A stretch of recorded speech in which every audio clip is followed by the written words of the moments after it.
32. Got every wrench in the toolbox out.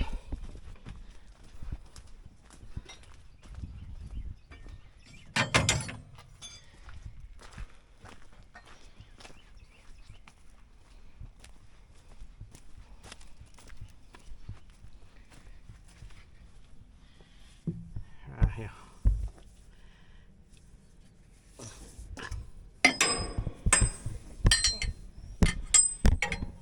Ladies, that's why you get you a farmer. They're good at working in tight spaces and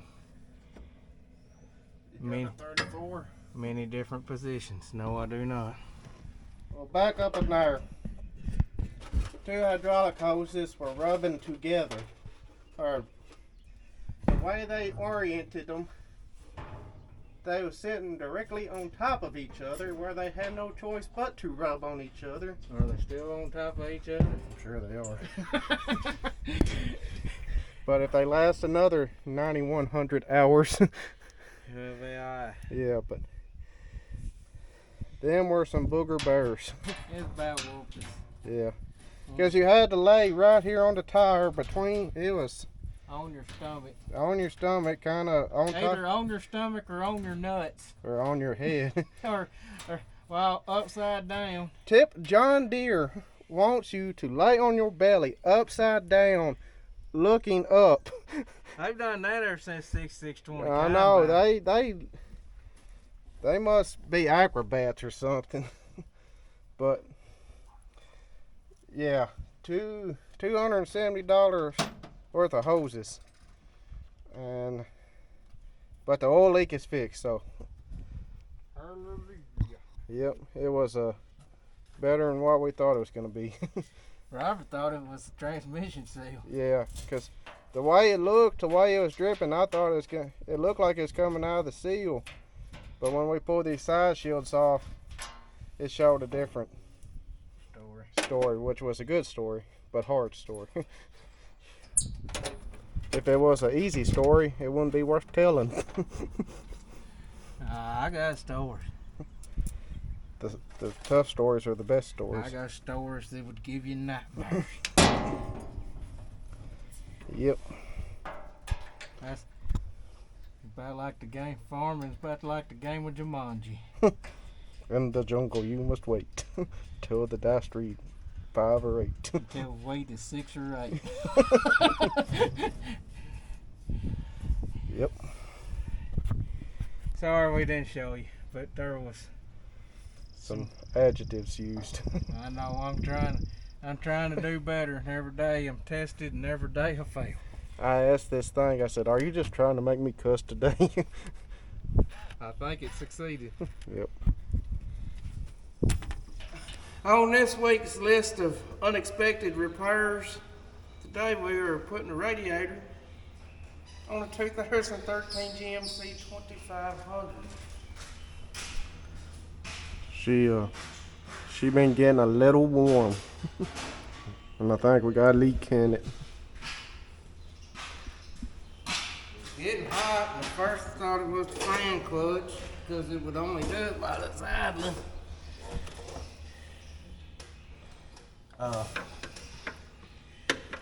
We got back to the shop here and got to looking. We've been driving it, we just been keeping water added to it.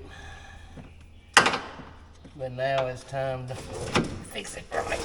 Come back here. And this is one truck we just absolutely got to have. It's our tool truck. And we cannot survive without it. Come on.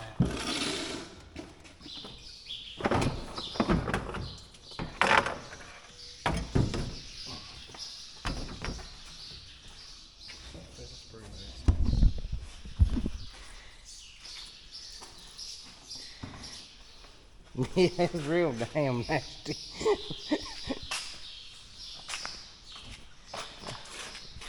I give these manufacturers a lot of crap, but I will give credit where credit is due. I believe that's about the easiest About the easiest radiator I've ever changed there. I was absolutely dreading this job, but thanks to the power of YouTube, that's part of the reason we got this thing changed so fast. I sat down last night and watched that video before I started. That way I knew what I was getting into. But we got a fan clutch for it too. I'm gonna go and put the fan clutch on it too. Be done with it. But while Dylan's gone to get the new radiator and some parts, I'm out here washing out our air conditioner condenser. And I hit it with some radiator cleaner and let it sit. But I want you to see how dirty this water is.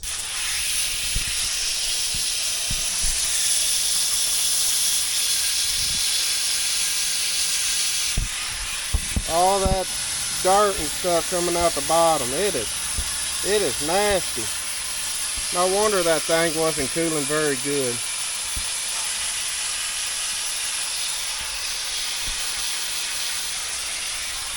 Got the old radiator genie.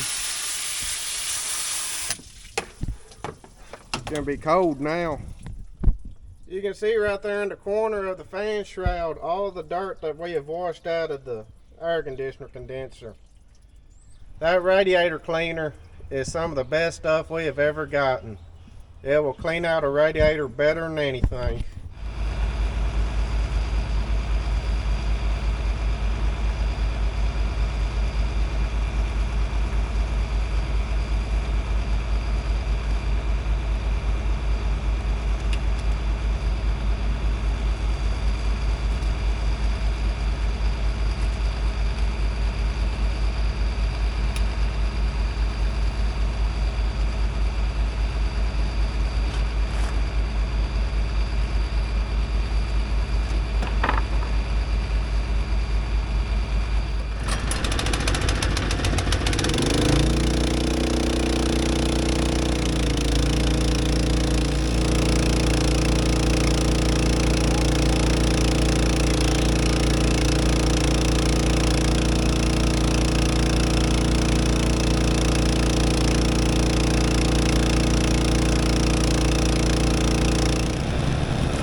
Everybody done playing a little while.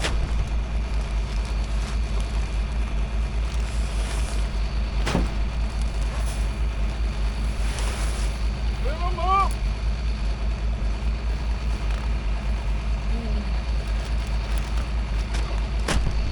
What you got, Mark? I just got 2 bags of 4930 and 1 and 2. Alright, give me a bag of 56 cents.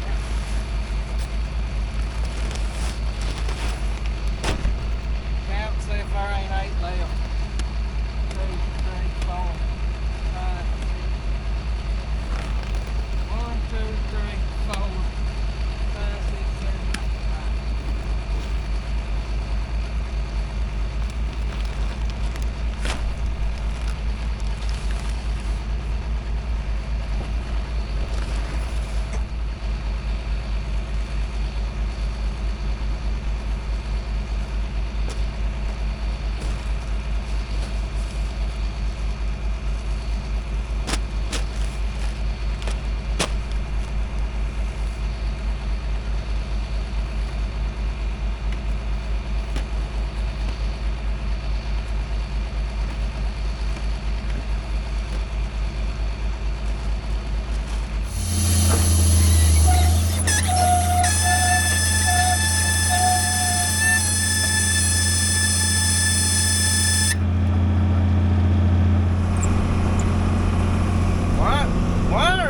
In the cab with me instead of over do all it. Because over where I was do all and it come a monsoon. He's like, are you playing? Or you tell him the story? It was started when I got over there. It was sprinkling. So I unloaded all the corn that we had on the trailer into the back seat of the truck. And I made one round and it was doing a downpour. So I called him. I was like, "Are you running?" It's like, "Yeah." He's like, "It's just drizzling over here.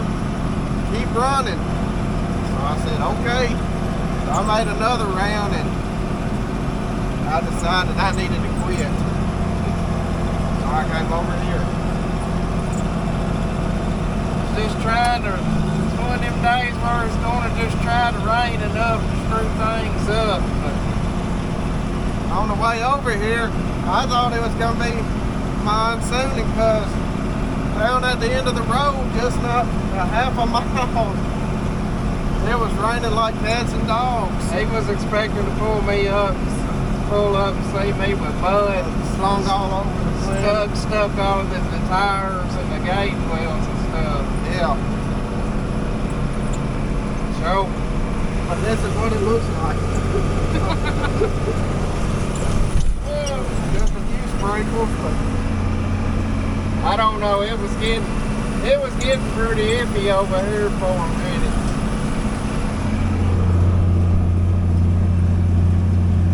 It's a little rough in this spot. This is where we done the dirt work.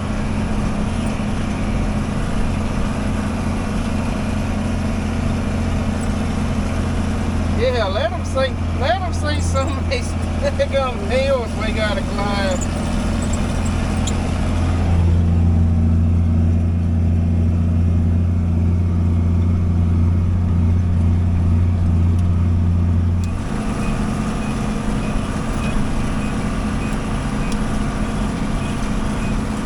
going down.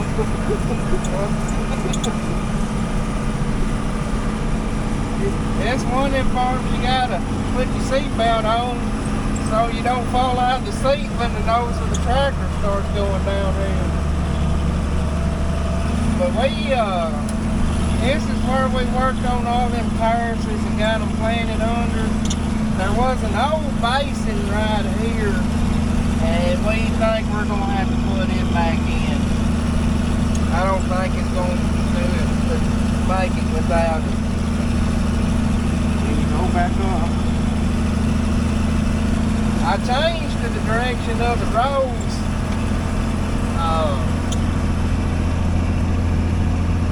Because I thought it'd plant better this way.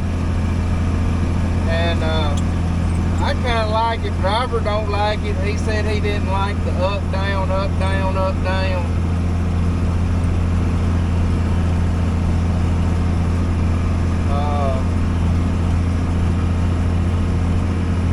See here these terraces down, up, down.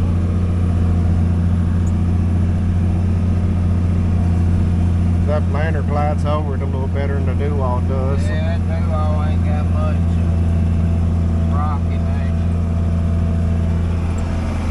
But you can see here we're variable rating in this farm. Here's the map of the farm, and that's our population. And if you compared our population to our yield map, our yield map it closely mirrors that. So what we're doing is we're planting less in the bad spots, hoping that the plants don't compete against each other as much, and puts on a bigger ear. And then in these good spots where it'll support a lot of plants, we're really putting them out there, because it's it'll grow some really good corn up here on top of this hill. You can tell by the amount of residue still laying on the ground, how this corn makes. This will be how many years? This will be the 4th year we've grown corn on this farm. We just got real heavy deer pressure over here at the lake. Last time I had beans on it, I had to come back over here and replace 21 acres. replant 21 acres. There's a neck back there. Everything up against that big fence row, and everything from that big ditch back, I had to, everything from the Grand Canyon back, we had to replant.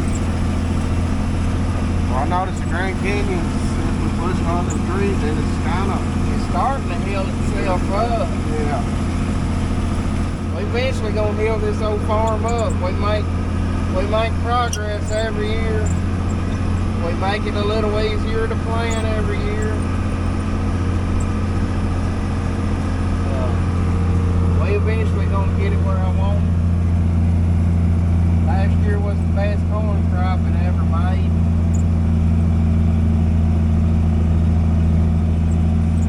The corn averages go up every year. Yeah, at least we're going up. It's always better than going down.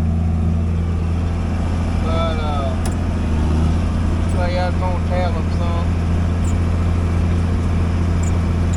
Oh, from about that, where, from that, how much of it did we get real?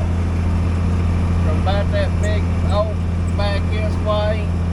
Yeah, probably. Chiseled and ripped. It'll be interesting to see if it shows up in the yield monitor. Going down.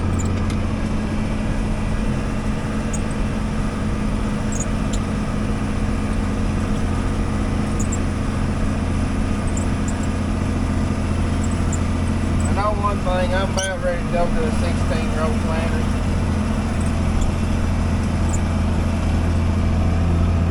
It make planting these farms like this go a lot faster.